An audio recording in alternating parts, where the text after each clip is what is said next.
दुनिया ने 56 इंच का सीना देखा और इनको रैली निकालनी पड़ रही है कि हमने किया। अरे पाकिस्तान में जो हमले हुए पाकिस्तान बता रहा है, तुम दुनिया को बताने के लिए क्यों बता रहे हो कि हमने हमला क्यों किया? जा रहे हैं एक कमेटी बना रहे, क्यों बताओगे दुनिया को? पाकिस्तान आतंकवादियों का देश है, आतंक को फैलाने का काम करता है, हमने आतंकवादियों के अड्डे पे निशाना साध दिया।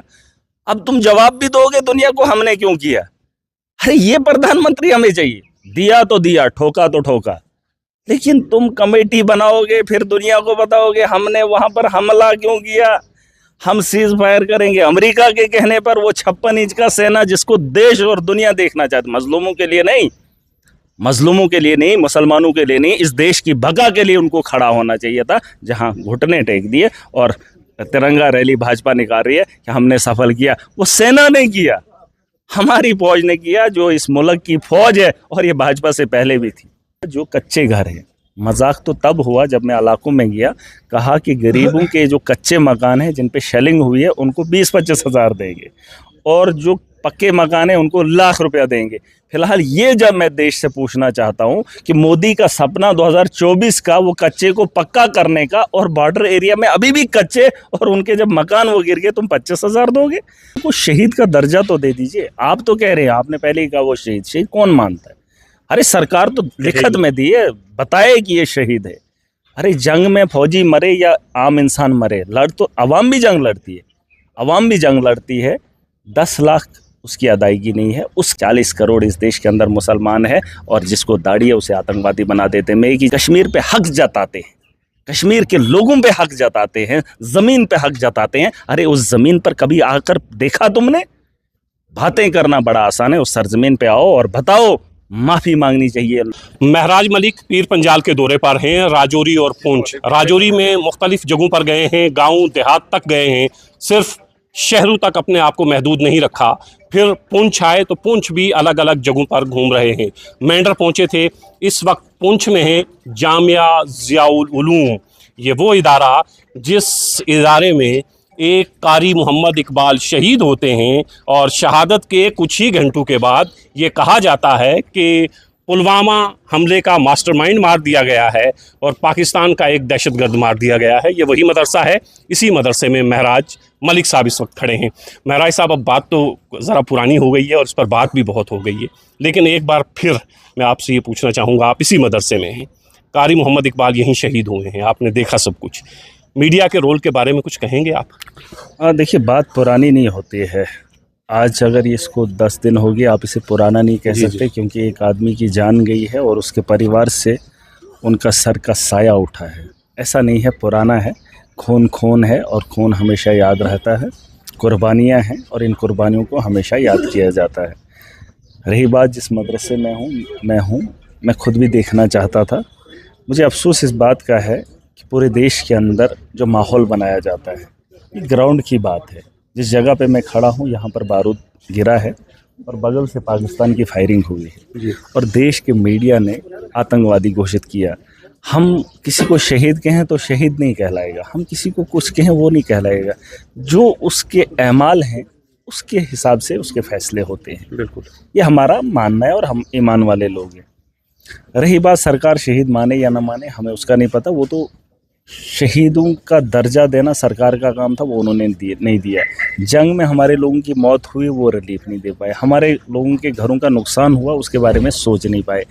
जहां ग्राउंड पे आना था, यूक्रेन में लड़ाई होती है, रूस हमला करता है, देश के कुछ चैनल बड़े बड़े वहां पर उनकी रिपोर्टिंग कर रहे हैं। यहाँ पुंछ में लोग मरे, प्रधानमंत्री मुंह नहीं खोलते हैं।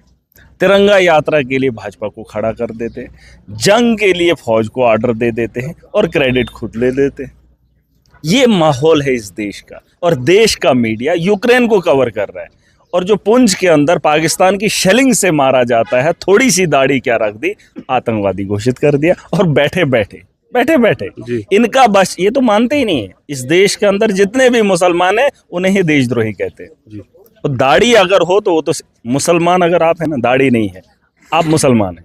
लेकिन अगर दाढ़ी हो जाए और टोपी हो जाए, वो आतंकवादी। शेव वो करो, वो मुसलमान। लेकिन अगर दाढ़ी और टोपी दिखे, वो सीधा आतंकवादी। ये फर्क, ये इन लोगों की मानसिकता है। इस देश को तबाह करने में जो इनका अहम रोल है वो निभा रहे हैं जी। वो निभा रहे हैं, इसमें कोई कमी नहीं है। लेकिन आप ये मत बताइए कि हमारे बारे में कौन सोच रहा है। इस मुल्क के बारे में हमें सोचना है। बिल्कुल। ये भाजपा नहीं सोचेगी, मोदी नहीं सोचेगा। और जो इनकी मानसिकता है, राजनाथ को बोलो, उसको अमित शाह को बोलो यहाँ आना था, लेकिन मोदी यहाँ पुंछ का नाम भी नहीं ले पाया। 15 लोगों की मौत हो गई। महराज भाई पुंछ का नाम नहीं लिया, और फिर जब राजनाथ सिंह जी आते हैं तो वो श्रीनगर आते हैं। मौतें यहाँ हुई हैं, जंग यहाँ हुई है, वो श्रीनगर आते हैं और श्रीनगर भी अपनी तकरीर में पुंछ राजौरी भूल जाते हैं। कश्मीर के भी नहीं आए, ये जो हमारे अपने बीजेपी के 28 एमएलए हैं। हाँ आओ ना, बातें करना आसान है। आओ लोगों का दर्द बांटो, लोगों से बात करो। मैं तो सिर्फ इसलिए आया हूँ क्योंकि मैं भी अपने कुछ लोगों को कोशिश करूँगा। ये वो जगह है जहाँ पर एक इंसान की मौत हुई थी, दाढ़ी वाला था, आतंकवादी बताया, और वो हिंदुस्तान का हिस्सा है, पुंछ की सरजमीन है और डिस्ट्रिक्ट के बगल में है, और बगल में फौज का अड्डा भी है, और उसे आतंकवादी वहाँ पर घोषित कर दिया। यूक्रेन जा सकते हैं, गाज़ा नहीं जाएंगे, गाज़ा नहीं जाएंगे, यूक्रेन जाएंगे, अमेरिका पहुँचेंगे, लेकिन देश का मीडिया भी यहाँ पर नहीं पहुँचा। सवाल पूछते हैं, कश्मीर पे हक जताते हैं, कश्मीर के लोगों पे हक जताते हैं, ज़मीन पे हक जताते हैं। अरे उस ज़मीन पर कभी आकर देखा तुमने? बातें करना बड़ा आसान है, उस सरजमीन पे आओ और बताओ। माफ़ी मांगनी चाहिए इन लोगों को, शर्म तो आती है नहीं। 40 करोड़ इस देश के अंदर मुसलमान है, और जिसको दाढ़ी है उसे आतंकवादी बना देते हैं। मैं एक ही चीज़ बताना चाहूँगा, मैंने सरकार को एक चिट्ठी लिखी है। यहाँ पर जो है जंग के अलावा कोई ऑप्शन नहीं है। मोदी ने एक सीना दिखाया था, पाकिस्तान को दम दिखाया था, लेकिन दम ख़त्म हो गया जब डोनाल्ड ट्रंप का ट्वीट 2 लाइनों में आ गया। और वहीं जब हम अटल बिहारी वाजपेयी को देखते हैं, उस दौर के प्रधानमंत्री को, वो भी भाजपा का था और ये भी भाजपा का है। उसने सीना चौड़ा नहीं दिखाया था, लेकिन उसने काम किया था। उसने जंग लड़ी थी, पाकिस्तान को घुटनों पर लाकर खड़ा किया था। और यहाँ पर जो हुआ है, दुनिया ने 56 इंच का सीना देखा, और इनको रैली निकालनी पड़ रही है कि हमने किया। अरे पाकिस्तान में जो हमले हुए, पाकिस्तान बता रहा है। तुम दुनिया को बताने के लिए क्यों बता रहे हो कि हमने हमला क्यों किया? जा रहे हैं एक कमेटी बना रहे, क्यों बताओगे दुनिया को? पाकिस्तान आतंकवादियों का देश है, आतंक को फैलाने का काम करता है। हमने आतंकवादियों के अड्डे पर निशाना साध दिया। अब तुम जवाब भी दोगे दुनिया को, हमने क्यों किया? अरे ये प्रधानमंत्री हमें चाहिए। दिया तो दिया, ठोका तो ठोका, लेकिन तुम कमेटी बनाओगे, फिर दुनिया को बताओगे हमने वहां पर हमला क्यों किया, हम सीज फायर करेंगे। अमेरिका के कहने पर वो 56 इंच का सेना, जिसको देश और दुनिया देखना चाहती, मजलूमों के लिए नहीं, मजलूमों के लिए नहीं, मुसलमानों के लिए नहीं, इस देश की बका के लिए उनको खड़ा होना चाहिए था। जहां घुटने टेक दिए और तिरंगा रैली भाजपा निकाल रही है कि हमने सफल किया, वो सेना ने किया, हमारी फौज ने किया, जो इस मुल्क की फौज है, और ये भाजपा से पहले भी थी। हमने इस देश की रक्षा के लिए जो फौज सरहदों पे बैठी है, इनने इससे पहले भी की, लेकिन आज जो किया, आज जो फैसला हुआ, वो तो मोदी जी के नेतृत्व में हुआ। महाराज भी बस ये बता दीजिएगा, 10 लाख रुपए, चूँकि आप भी इस वक्त सरकार का हिस्सा हैं, 10 लाख रुपए सरकार ने ऐलान किया और 6-6 लाख रुपए लोगों के अकाउंट में पहुंच भी गए, क्योंकि फौरी लोगों को मदद की ज़रूरत भी थी। मरकज़ की तरफ से अभी तक कोई अनाउंसमेंट इस तरह की नहीं हुई है। क्या प्राइम मिनिस्टर पैकेज यहाँ नहीं मिलना चाहिए लोगों को? और 10 लाख रुपए जो आपकी सरकार ने दिए हैं, क्या उसमें कुछ इजाफा नहीं होना चाहिए? देखिए, मौत, आप यहाँ की राजौरी पुंछ देख चुके हैं, मैं एक यहाँ की मौत की कीमत आप नहीं लगा सकते, मौत की कीमत आप नहीं लगा सकते। और जो लोगों का नुकसान हुआ, जानी तो आप कीमत लगा ही नहीं सकते। ये तो आपने रिलीफ दे दिया, ठीक है भाई, थोड़ा सा इमदाद है, बाकी ये मत बताना कि आपने उसका हक अदा किया। आप हक अदा नहीं कर सकते। फिलहाल सरकार को मैं ये बताना चाहूँगा, उनको शहीद का दर्जा तो दे दीजिए। आप तो कह रहे हैं, आपने पहले ही कहा वो शहीद कौन मानता है? अरे सरकार तो लिखत में दी है, बताए कि ये शहीद है। अरे जंग में फौजी मरे या आम इंसान मरे, लड़ तो अवाम भी जंग लड़ती है, अवाम भी जंग लड़ती है। 10 लाख उसकी अदायगी नहीं है। उसके अलावा मैं आपको बताना चाहूँगा, जो कच्चे घर हैं, मजाक तो तब हुआ जब मैं इलाकों में गया, कहा कि गरीबों के जो कच्चे मकान हैं जिन पे शेलिंग हुई है, उनको 20-25 हज़ार देंगे, और जो पक्के मकान हैं उनको लाख रुपया देंगे। फिलहाल ये जब मैं देश से पूछना चाहता हूं कि मोदी का सपना 2024 का, वो कच्चे को पक्का करने का, और बॉर्डर एरिया में अभी भी कच्चे, और उनके जब मकान वो गिर गए, तुम 25 हज़ार दोगे? क्या ये पॉलिसी आप नहीं बना सकते कि आवास प्लस में इनको डाल के 2 लाख नहीं 2.5 लाख 3 लाख बना दे देते और वो पक्का मकान बनाए? और बॉर्डर एरिया में अगर आज भी कच्चे मकान है तो शर्म से डूब के मर जाना चाहिए। और सड़कों के बॉर्डर की हालत में देख कर आयो, लोगों के हालात देख कर आयो, और जो नुकसान माली हुआ है उसकी भरपाई सरकार नहीं कर पाएगी।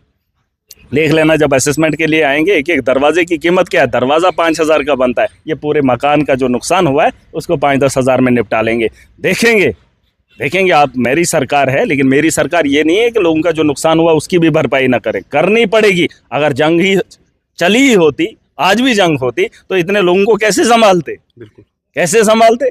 अरे तुम्हें 15 लोगों को और कुछ लोगों के परिवार के कुछ घरों का मुआवजा नहीं दे सकते हो, तो जंग अगर 10 दिन और चलती फिर उन लोगों का भला कैसे करते। सरकार जिम्मेदार होती है, परिवार होता है, जैसे परिवार के अंदर एक माँ बाप होता है और अपने परिवार की फिक्र करता है। आवाम की जिम्मेदार सरकार है, और सरकार को जिम्मेदारी अगर नहीं निभानी आती है तो फिर सरकार में बैठकर क्या रोल है तुम्हारा। सरकार को जिम्मेदारी निभानी पड़ेगी और जिन लोगों का नुकसान है उनका उजाला करना पड़ेगा। बहुत शुक्रिया। ये महराज मलिक, आप इन्हें जानते हैं कि ये सिर्फ भारतीय जनता पार्टी नहीं बल्कि अपनी सरकार को भी घेरने का काम करते रहते हैं। असेंबली में भी आपने देखा होगा, इस वक्त राजौरी पुंछ के दौरे पर हैं और मांग ये कर रहे हैं कि ज़्यादा से ज़्यादा इमदाद लोगों की जाए ताकि लोग फिर बेहतर ज़िंदगी बसर कर सकें।